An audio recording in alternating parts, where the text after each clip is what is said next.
The BYU Cougars take down Kansas State in Provo, Utah.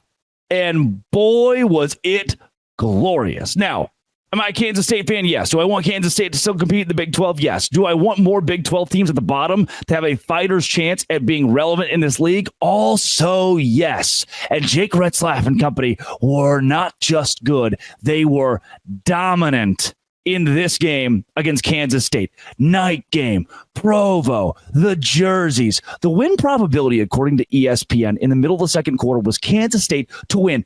80% chance of Kansas State winning. K-State takes an early 6-0 lead. Through the middle of the second, you're like, oh no, the BYU offense sucks again. Then it's 6-3. And something happens. When BYU kicks that first field goal, it says, we're just going to turn the defense into the greatest defense of all time. We're going to trade our defense for an NFL defense and see whether or not you all at home notice. Jay Hill, can we give the Heisman Trophy to Jay Hill? The offense was fine. Maybe I'm just a cynic and I have spent too much time not trusting the A-Rod process that I can't all of a sudden jump on the A-Rod train. I just believe that Jay Hill somehow, maybe every time BYU's offense scores a touchdown, I think in some way Jay Hill has to do with it. He probably took over the comms, took over the headset and was like, run the touchdown play. He is the catalyst for what's happening in Provo. From that 2-minute and 10-second mark, where the field goal goes in with 2:10 left in the second quarter, to the 10:45 mark in the third quarter, remaining in the third quarter. That's not a lot of time, friends. That is roughly 6.5 minutes. In that 6.5 minutes, it goes from BYU trailing 6-0 to BYU being ahead 31-6. 6.5 minutes of gameplay. The Kingston punt return. Can I say something? And we're not getting mad here. It's a funny joke. It's just a joke. Someone tweeted, Kingston ran so far on that punt return, it should be counted as his mission. And I think that's funny. I think it's funny. It's all in jest here. Wow. Retzlaff, man. Looked just kind of I get it. If you watch the whole game, you don't love Jake Retzlaff. You're not like, oh, wow, this is when I say love, I mean this is a Heisman contending quarterback. This guy is the one that's going to lead BYU to victory. No, it's not the offense. It's still not the offense.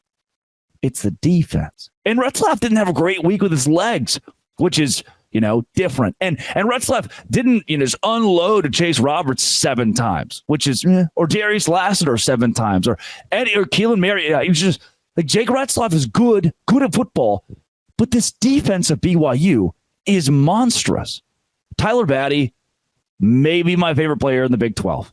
Harrison Taggart. And part of this does fall on Avery Johnson. There were so many Kansas State. I predicted a BYU win. I did a whole video last week on why BYU was going to win this game. And there were so many Kansas State fans in the chat that were like, the chat? Geez, TikTok has ruined me. In the comments section, all these Kansas State fans, oh, well, the BYU fans can't score points. Oh, the BYU fans are going to have that much of an impact on the game. Brother, Avery Johnson peed down his pants leg. And the pee was so visible, immense, frothy. You could see it. It's like visible pee stains all in and around the crotch area.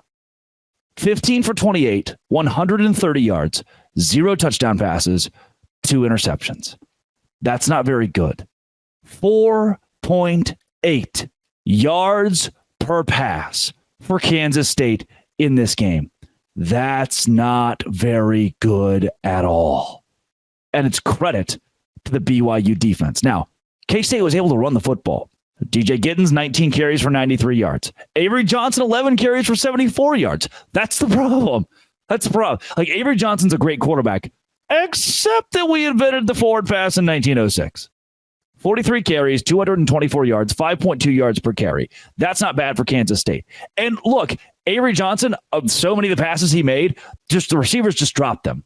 It felt like one mistake after another mistake, and it got louder and louder, and I could feel, I had chills. I'm sitting in a hotel room in Philadelphia, Pennsylvania, where Washington crossed the Delaware. And I'm watching it on this little, what is this? It's a little LG TV, 32-inch maybe, not a big character. I got to turn up volume about 26. I had chills at the BYU crowd because the camera is shaking. They couldn't keep, like, the whole stadium is moving so much that this camera shot can't stay still. That's what BYU brought.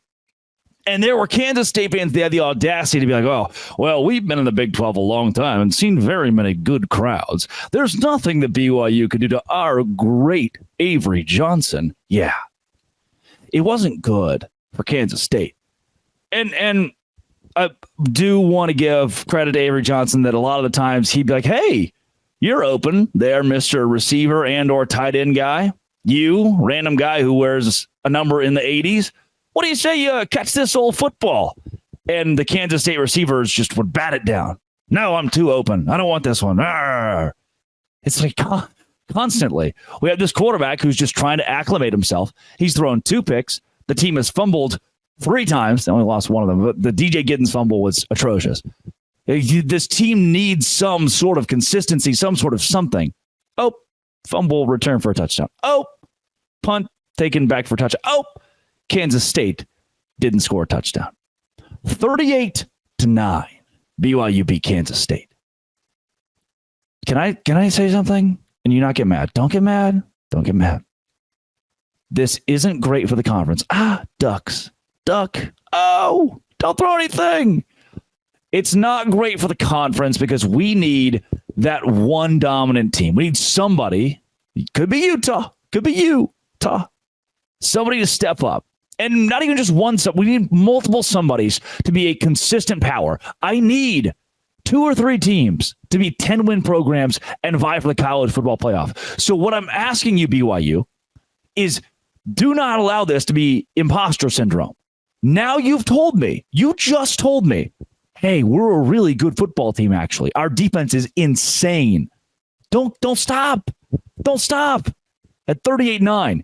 Because now if BYU finishes 7-5, you've effectively wasted this.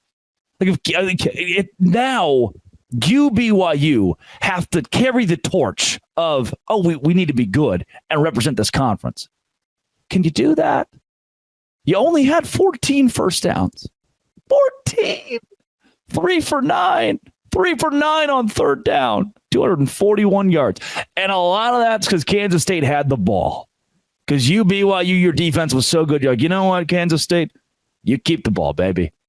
Because we're going to make some sort of wild defensive touchdown or a special teams touchdown. And then, time of possession is going to be skewed. All those numbers are going to be skewed because our defense is just that good. That is the case, yes. But I don't trust the BYU offense yet. And now, if you're going to topple one of the big dogs in the Big 12, you then have to become a big dog. If you go 7-5, this doesn't help us nationally. Sorry, BYU. The pressure is now on for you to win the rest of the way. Hey, guess what, big guy? Coming up, you get Baylor on the road, and you might have more fans there than the Bears do. They're going through it a bit. 5-0 BYU, Arizona coming to town, hopefully a night game. Oklahoma State coming to town. It's a 10:15 p.m. kick. Oh, yes. You got a shot. Just keep winning. Please just keep winning. That game at Utah just got a whole lot more interesting. Coming up tomorrow, I'm going to plug this microphone into my computer and talk about sports. More BYU, more everything around the Big 12. This has been and always will be Locked On. Thanks for making it your first listen every single day. Dose Grande.